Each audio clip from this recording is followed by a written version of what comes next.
The crystalline spires of the Veltharian palace pierced the violet sky like frozen lightning. Adam stood in the grand receiving hall, his diplomatic uniform feeling suddenly inadequate as thousands of alien eyes fixed upon him. The chamber was vast enough to house a small city, its walls composed of living ice that pulsed with bioluminescent patterns, the visual language of the Veltharian Empire. He was Earth's first official ambassador to this frozen world, and everything depended on this moment. Queen Lysara sat upon her throne of compressed hydrogen, a being of terrible beauty. Her form shimmered between solid and vapor, her body temperature hovering at -200 degrees Celsius. Crown-like protrusions of ice jutted from her head, each one representing a conquered star system. Beside her stood the Veltharian High Council, 7 beings whose mere presence could freeze oxygen from the air. Adam had spent 3 years preparing for this. 3 years in cryogenic conditioning, genetic modifications to withstand sub-zero temperatures, and intensive study of Veltharian culture and protocol. Earth needed this alliance. The Korvax swarm was expanding through the galaxy, consuming everything in its path. Humanity's survival depended on securing Veltharia's legendary ice weapons technology. Ambassador Adam Chen of Earth. Queen Lysara's voice echoed through the hall like glaciers calving, translated by the neural implant in his brain. You come seeking alliance against the swarm. Yes, Your Majesty, Adam replied, keeping his voice steady despite the cold seeping through his thermal suit. Earth offers. The massive doors at the far end of the hall suddenly burst open. A small figure shot into the room like a comet, trailing crystals of frozen air. She couldn't have been more than 8 years old in human terms, her body a swirling mixture of ice particles and hydrogen vapor, but clearly more solid than the adult Veltharians. Her crown was smaller, delicate, only 3 points instead of her mother's 17. Princess Elsa. Adam had read about her in the briefing files. The Queen's only daughter, next in line to rule an empire spanning 43 star systems. Considered untouchable by Veltharian law, any unauthorized physical contact with her was punishable by molecular dissolution. The entire court seemed to hold its collective breath as Elsa raced across the polished ice floor. Her trajectory was clear. She was running straight toward Adam. Time seemed to slow. Adam saw the Queen rising from her throne, saw the royal guards reaching for their weapons, crystalline staffs that could freeze a target's atoms in place. He saw the High Council's horror-struck faces, their bodies beginning to shift into defensive configurations. Every instinct screamed at him to move, to dodge, to do anything except stand there. But his diplomatic training held him frozen, not by cold, but by the terrible understanding that any wrong move could mean war. Elsa crashed into him with the force of a small avalanche. Her arms wrapped around his waist, her head pressed against his chest. She was solid, far more solid than her vapor-form mother, and surprisingly warm, at least, warm for a being whose body temperature was still colder than liquid nitrogen. You came, you finally came.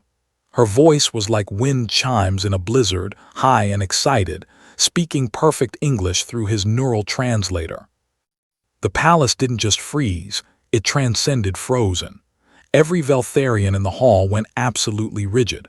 The living ice walls stopped pulsing. Even the air itself seemed to solidify around them.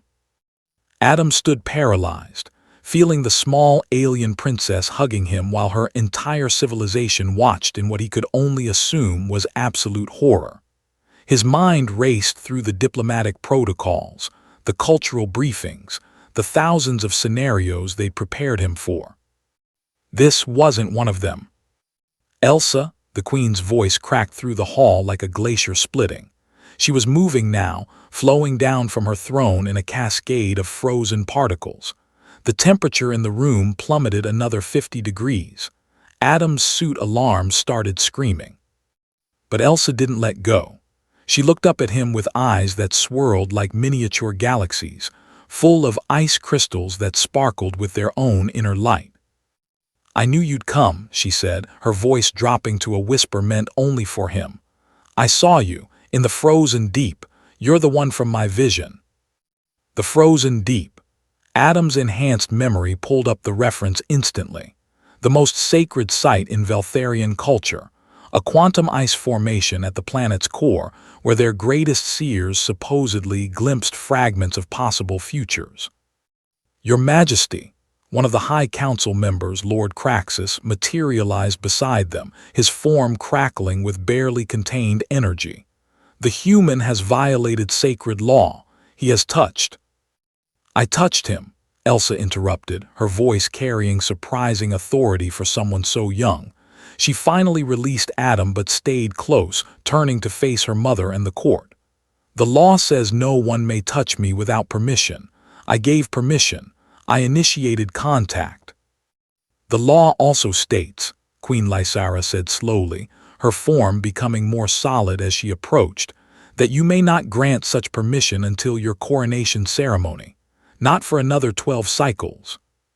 17 years, Adam's translator helpfully supplied.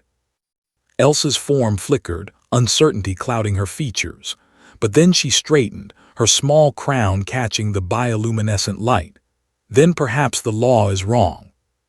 A collective gasp rippled through the assembled Veltharians. Adam realized he just witnessed the alien equivalent of a child swearing in church. But Elsa wasn't finished. She turned to Adam, then back to her mother. 3 cycles ago, when Father died defending the outer colonies from the swarm, you said the old ways might not serve us anymore. You said we needed to evolve or die." The Queen went very still. Adam could feel the emotional weight in the room shifting like tectonic plates. "The frozen deep showed me this human," Elsa continued, her voice gaining confidence. "It showed me Earth burning, the swarm consuming everything. But it also showed me another path, one where we stand together, where I—" she hesitated, then pressed on, "where I learned to bridge our peoples." She reached out and took Adam's gloved hand. Her touch was painfully cold even through the insulation, but he forced himself not to flinch. "Ambassador Chen came here risking everything," Elsa said. "His body modified, his life shortened by decades just from the genetic changes needed to survive our world. He did this because his people are desperate, because they need us." She looked up at her mother. "When was the last time anyone needed the Veltharian Empire for anything other than our weapons?" The Queen stared at her daughter for a long moment. Then, impossibly, a sound like distant laughter echoed from her crystalline form. "You have been spending too much time in the archive, little one. You sound like your father." The Queen's form softened slightly, and Adam realized he was witnessing grief. He always said our isolation would be our extinction. She turned her attention to Adam, and he felt the full weight of an alien intelligence that had ruled for 300 years. "Ambassador Chen, my daughter has placed me in an unprecedented position. By Veltharian law, I should execute you for this contact, but she is right, she initiated, and more importantly—" The Queen paused, and Adam saw something he didn't expect in those alien eyes: hope. "She has never been wrong about her visions from the frozen deep. Not once." Queen Lysara raised one crystalline hand, and the court shifted to attention. "I propose a new interpretation of ancient law. Princess Elsa will become the first cultural bridge between our species. She will be permitted to interact with humans, to learn from them, to teach them our ways. And Ambassador Chen," she fixed him with a stare that could have frozen stars, "you will be her first teacher in humanity." The implications hit Adam like a physical blow. This was more than he'd hoped for, more than Earth had dared to dream. Not just an alliance, but actual cultural exchange. Integration. "Your Majesty," he managed, bowing deeply, "Earth would be honored." Elsa squeezed his hand, and he looked down at her. She smiled, an expression her species had learned from studying human broadcasts, but the warmth in it seemed genuine. "I knew you'd come," she repeated. "The vision showed me that too. You were scared, but you didn't run. You never run from the hard things. Adam thought about Earth, about the Korvax swarm consuming colony after colony, about the billions depending on this mission's success. He thought about how he'd volunteered for genetic modification that would cut his lifespan in half, about leaving behind everything he knew for a one-way trip to an ice world at the galaxy's edge. "No," he said softly, looking at this impossible alien princess who had somehow seen him before they'd ever met. "I guess I don't." The palace slowly came back to life around them. The living ice walls resumed their pulsing rhythms. The Veltharians began moving again, their rigid shock giving way to animated conversation.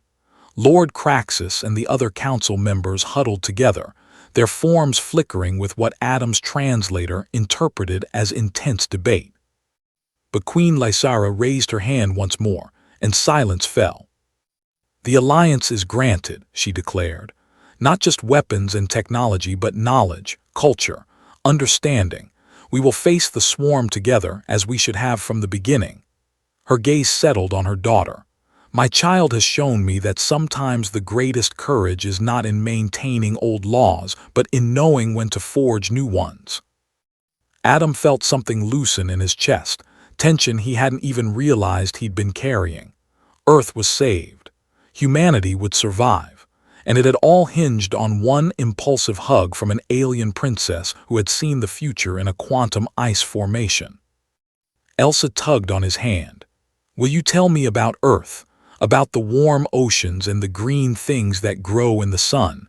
I've read about them, but I want to hear it from someone who's touched them." Adam smiled, looking down at this remarkable child who had just changed the course of galactic history. "I'll tell you everything," he promised.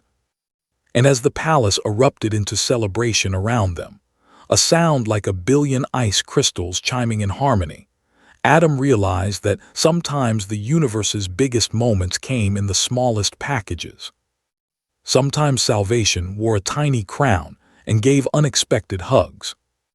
And sometimes, the scariest part of being a diplomat wasn't the negotiations or the protocols. It was learning to trust that the future knew what it was doing.